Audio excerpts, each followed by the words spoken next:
Okay, so welcome to today's session. My name is Poppy Short and I'm a senior lawyer in our education group. So today is the first in a series of internationally focused webinars that we're going to be running over the next few months, where we'll be speaking to specialist lawyers from some of our best friend firms across the world to look at key developments and opportunities in the higher education and research sectors in their jurisdictions. Today, I'm delighted to be joined by Sajai Singh, a senior partner at Mills & Reeve's best friend firm in India, JSA. Sajai is just about to talk for about 20 minutes also on higher education issues relevant to UK universities in India. But first, I've just got a couple of housekeeping points to mention. So please note that this session is being recorded. Secondly, there will be the opportunity to ask questions. So if you could pop any questions you've got in the Q&A box, and please put your name alongside your question in case there's any follow-up required. Finally, you will be receiving an email shortly after this webinar with a link to the next in the series, which is going to be on the US higher education market and will be on the 11th of October. So I just want to formally introduce Sajai. So Sajai Singh is a partner and the co-chair of JSA's corporate practice. He's an acclaimed compliance lawyer with regulatory expertise and has over 32 years experience of working across a wide variety of sectors, including the education sector. Sajai regularly conducts higher education seminars. Indeed, he's recently spoken in the last few years at Mills & Reeve Higher Education Conference in London as well. Mills & Reeve and JSA have worked together in collaboration for more than 15 years. JSA provides a seamless service to our higher education and research clients, as well as clients from other sectors as well. So I'm absolutely thrilled to be joined by Sajai today. My pleasure, Poppy. Thank you. So Sajai, the first question I have for you is what, in your view, are the sort of most significant issues in India that are relevant to UK universities at the moment, especially universities that might be thinking of operating in India? Poppy, I think to answer that question, we should, or I should probably give a lay of the land. As a basic concept, the government of India allows 100% foreign investment in education institutions in India. So a university technically could set up a campus in India and operate in India. So your next question would be, why don't they? Well, the key issue here is that education in India is considered a not-for-profit activity.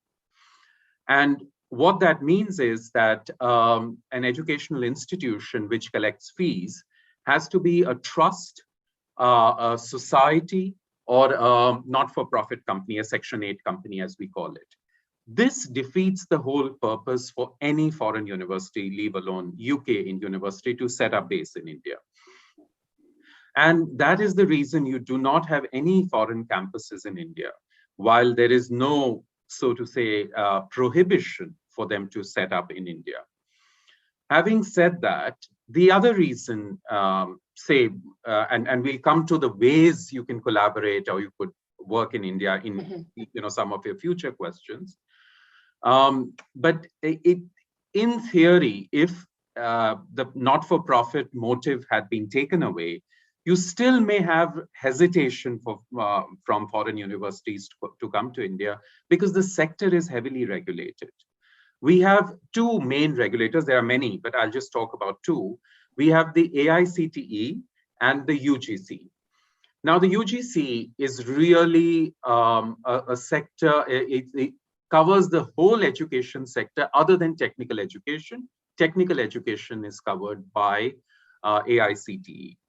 And you need their approval, and you need compliances, you need to set up a whole infrastructure to operate in India, and which Indian universities, Indian colleges do that.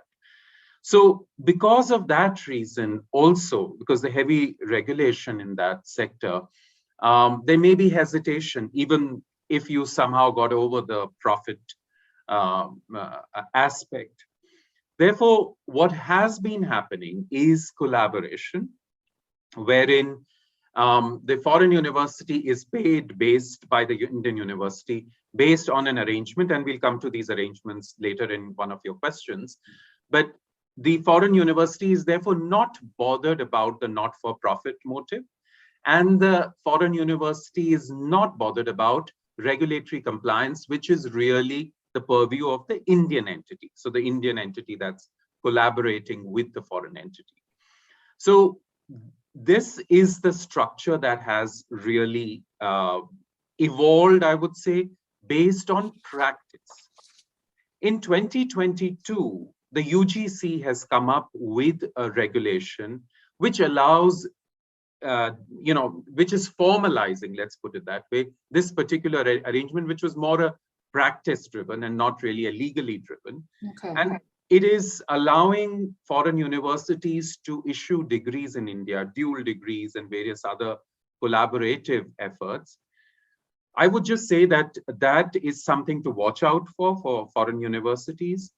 I have a list of universities that have shown interest, but surprisingly, I think it's only, there's Cambridge and Glasgow University from the UK. Other than that, it's all US, Japan, Australian universities that have shown interest to talk to UGC. So UGC is trying to develop a methodology of investment based on these regulations and is in direct communication with the different universities. So I would say using these regulations, and Poppy, if anyone's interested, we can send them a copy of these regulations later.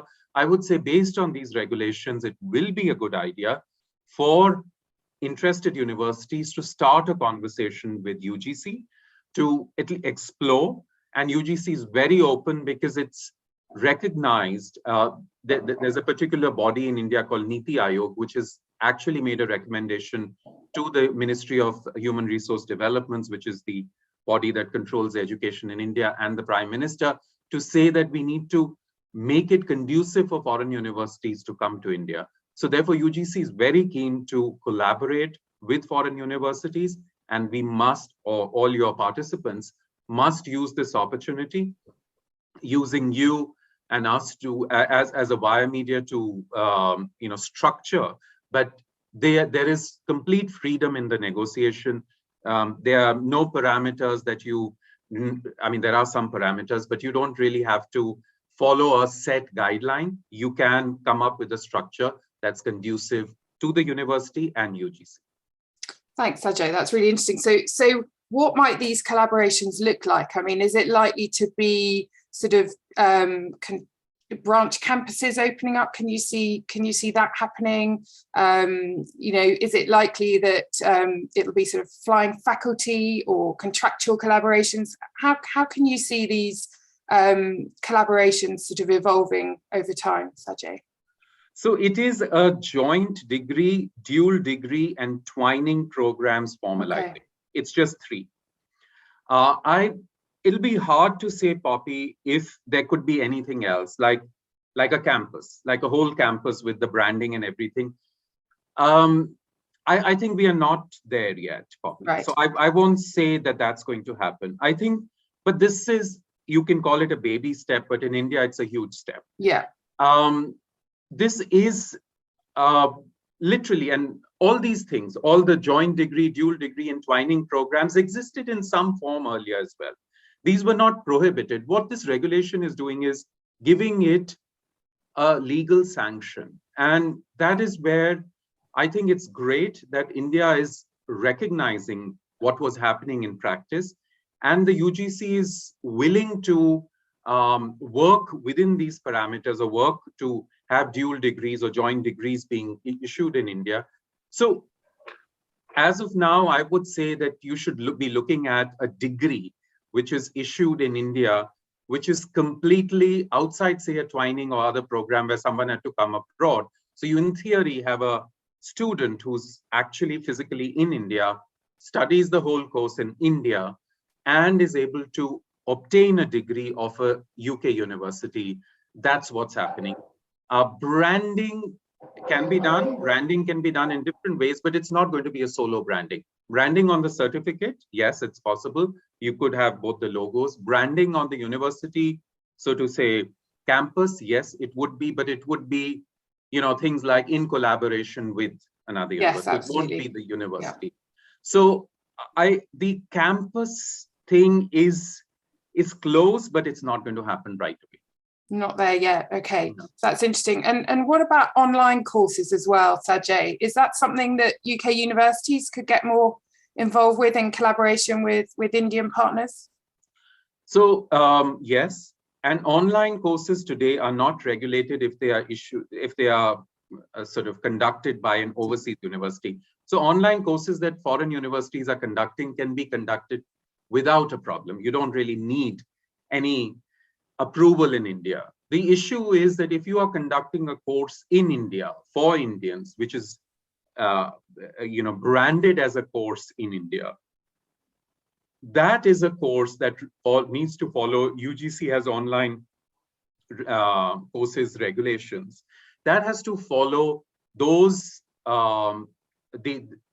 those parameters or the compliances that are required for online courses. Okay.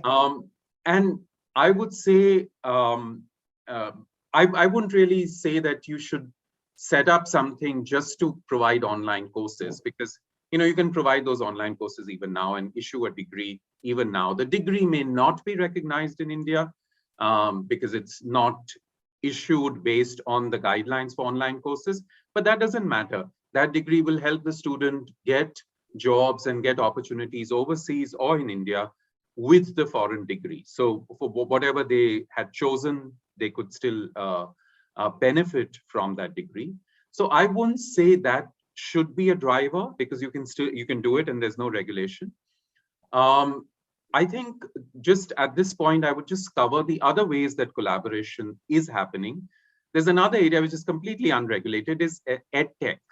And foreign universities could invest in an EdTech company in India, could set up an EdTech company in India. There is services that foreign companies could provide to Indian foreign educational institutions could provide to Indian educational institutions, which could be development of course curriculum, training of teachers, design and building of laboratories and the whole construction of the buildings.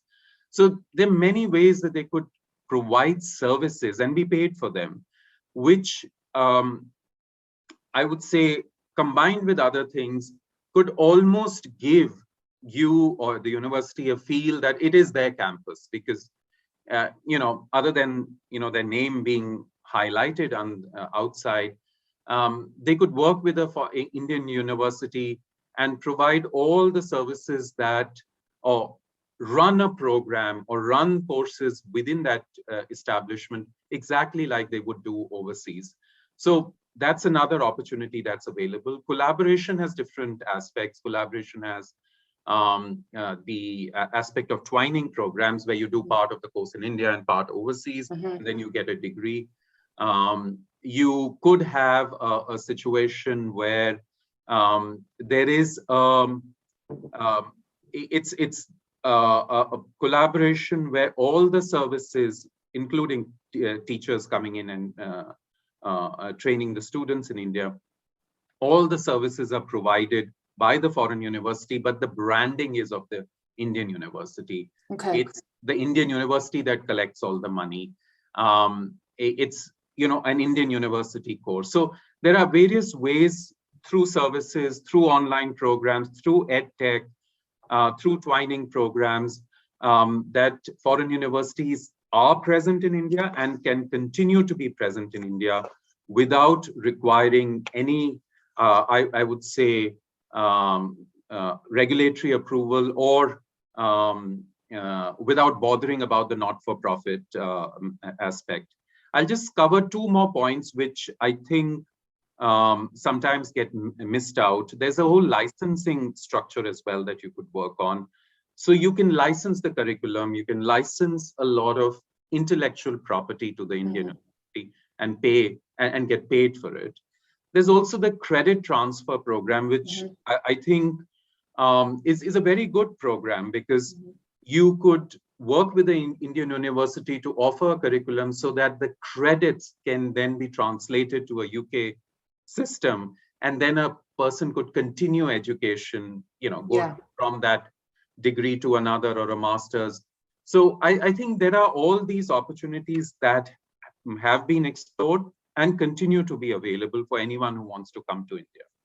Okay, that's really interesting. Thank you. So how easy is it for UK universities that are, say, sort of, getting involved with a partner in India to get money back over to the UK? So can you talk a little bit about that, Sajai, and are there any other kind of issues to consider, such as sort of permanent establishment or anything along those lines that would be sort of relevant to these types of collaborations? So long as there is a collaboration, usually it's called an MOU, and it's referred to as an MOU everywhere in the government regulations. So long as there's a collaboration or a commercial arrangement, which could be a license, as I said, a service agreement, or you are in an unregulated space like online education or ed tech, or providing some kind of a technology or service.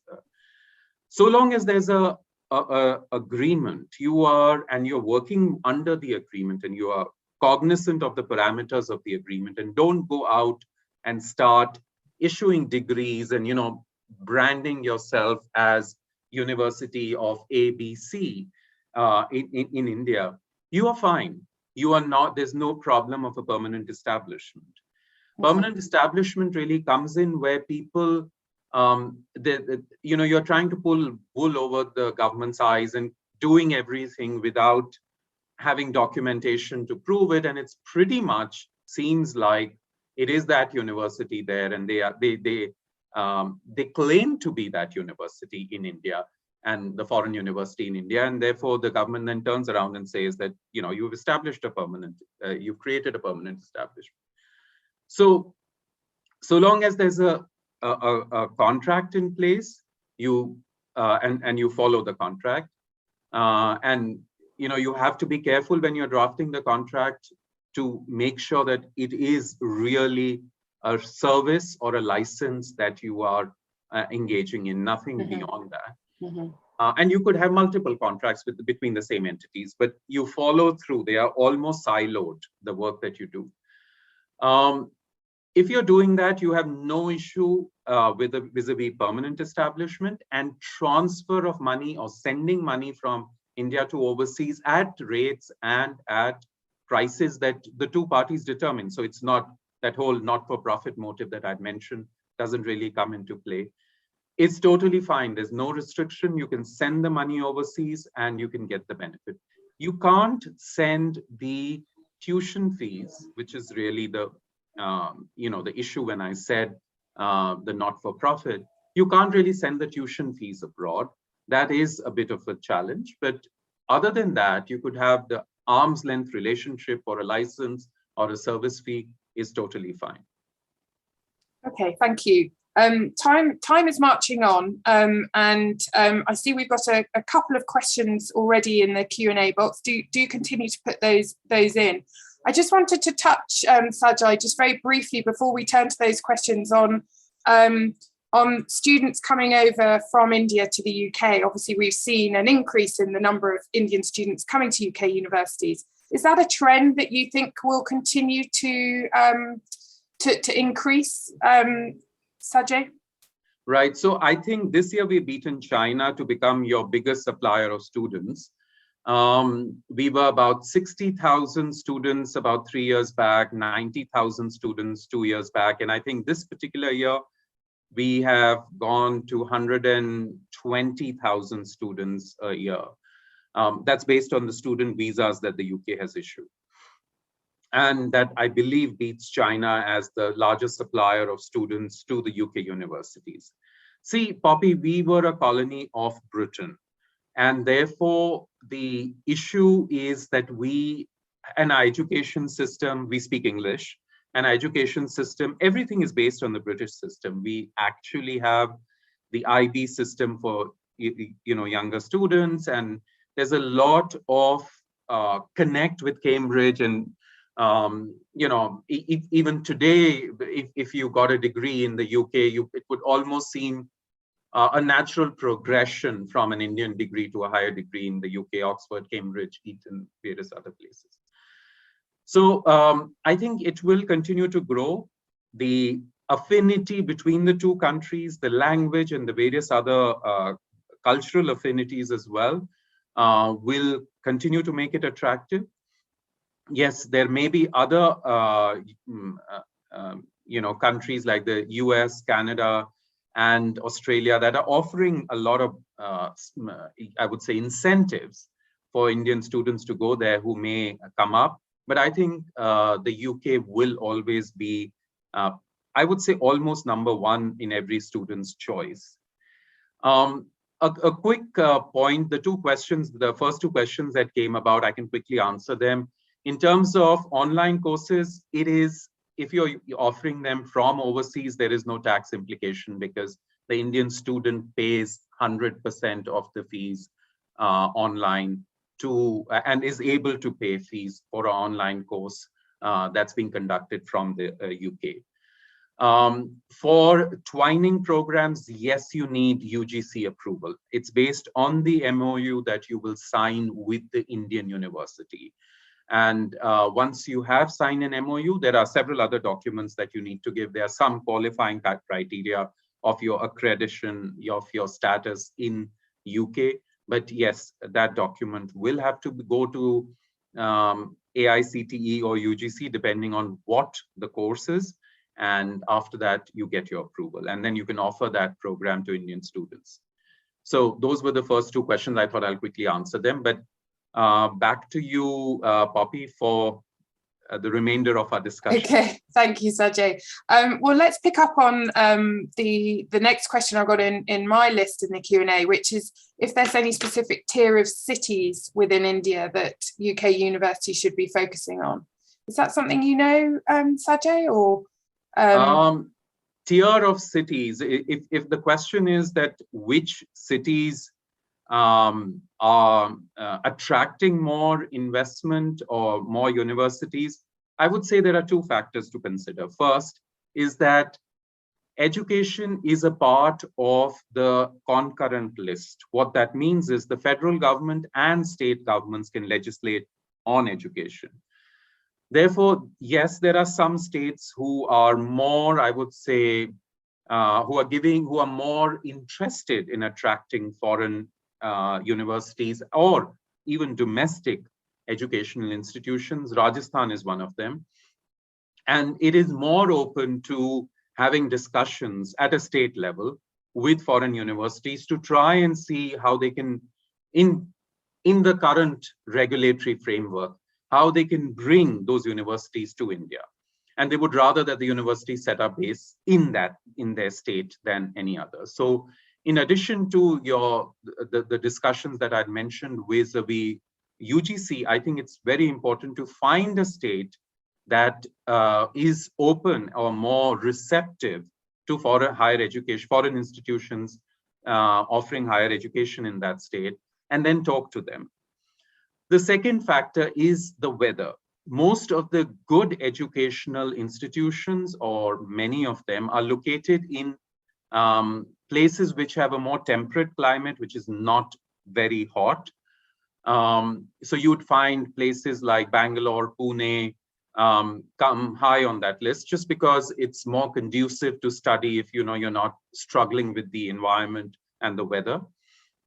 However, the government recognized that and has set up these centers of excellence and the IITs and IIMs all across India to allow different parts of India to benefit from the higher education that is provided there, because these are very respected institutes and their students are grabbed, literally all of them are grabbed by multinationals and various other organizations.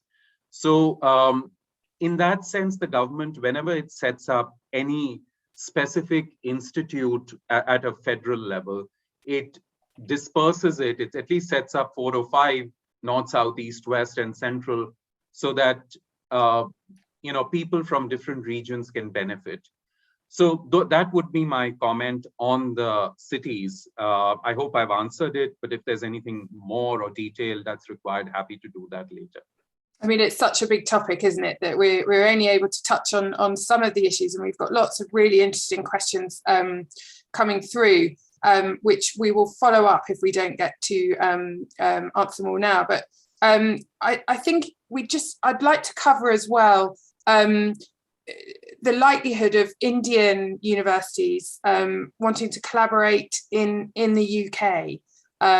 Is that likely to, I mean, I know there hasn't been huge amounts of activity in that area. Is that something you think might change, Sajai, or is that likely to remain a more difficult area? I think secondary education is where India is going abroad. And Singapore is the first place that India is setting up centers. We have very good schools in secondary education, and they are the first, so to say, multinational educational institute, and they're setting up campuses.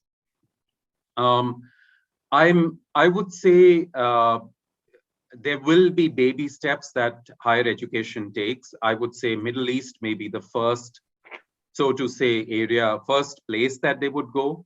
I know some collaboration has happened between the Manipal Institute and certain institutes in Vietnam and Laos. But I'm not entirely sure what courses they're offering. So there are these steps that India is taking, but as you would appreciate, it'll be difficult for India to go to a developed country like, say, the UK. It'll be easier for India or Indian educational institutions to go to developing nations, either at the same level of development or yet to reach India's level. It'll be easier for them to go there as a first step before they go to really a developed nation. So, I mean, I would say Singapore for the secondary education was probably the first, and I found that very interesting and a bold step for NPS, which is the school that's gone there, for it to have taken. Okay, thank you. I wanted to also just touch on sort of the benefits of working in partnership across JSA and Mills and Reeve. It's been a long-standing relationship. Personally, from M&R's perspective, having these sort of close developing relationship means that we have sort of a lot of confidence on the accuracy and quality of and regulatory expertise that JSA have. And we particularly enjoyed getting to know you through some of the secondment opportunities that some of our lawyers have had with your firm.